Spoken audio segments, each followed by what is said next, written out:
Works Weekly. I'd shake your hand if I could. I'm David Speace. Fantastic. David, can you tell us about your film tonight? I can. Are you rolling? Okay. The film that I have in the festival is called The Group Family Studebakers, and it's a virtual film. Oh, wow. Okay. And it's about a family in Lidditz that own 18 Studebakers.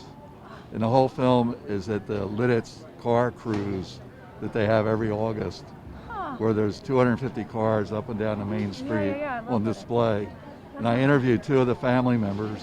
And they talk about their cars, and I show they had 4 cars there.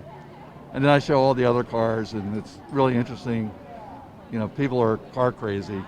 Yeah. And so it's a nice subject to videotape or shoot film of. And I've done a couple of films about cars before. So. And also, just to expand on this a little bit, my brother has a film in this festival called Yanka. Wow. And it's a story about my mother who was a Holocaust survivor. Wow. So it's her whole story. Wow. They shot it in the COVID environment with a crew of 4 in my brother's house in California. His wife, Janice Noga, is the actress. It's a one-woman. She's on camera the whole time. That's incredible. It's 90 minutes long. It's a pretty amazing story to listen to and watch. That's incredible.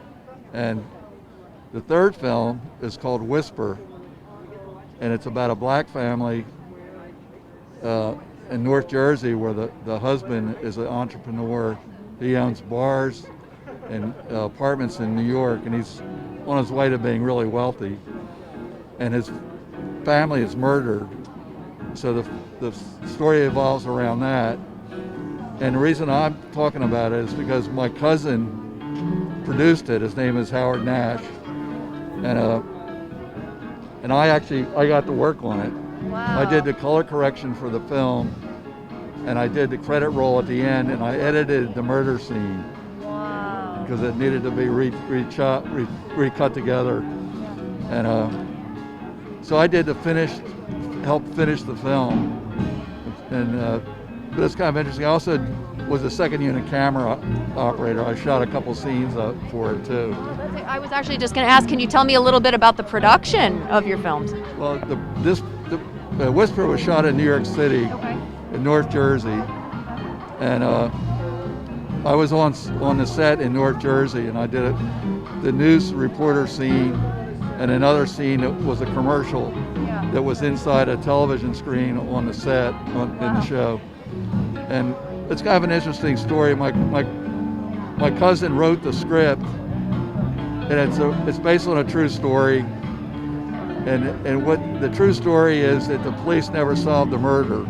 Wow. But in the movie, you see who did the murder, and the murder is kind of solved in the movie. Oh, wow, wow. Which is kind of, it's like a poetic license to create a story that has kind of an ending or something. But yeah, exactly. But it's an interesting film. It's mostly an all black cast.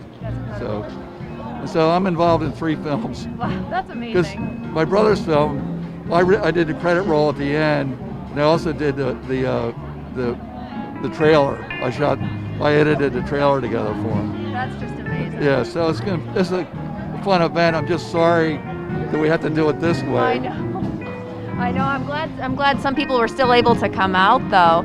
And can you just tell us a little bit about yourself as well? Hold on a second. Oh, sure. Yanka is going to be on this big screen at the last film on Sunday, and we're hoping it doesn't rain. Oh, yeah. So who knows? And my own personal story is, I've had a production company for about 35 years.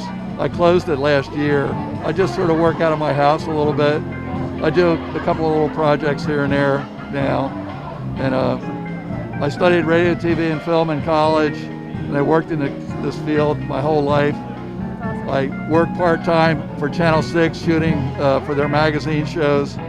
So I have all kinds of experience in television and film. So, Very cool. Yeah. Awesome. Thank you so much for letting us interview you tonight, and congratulations.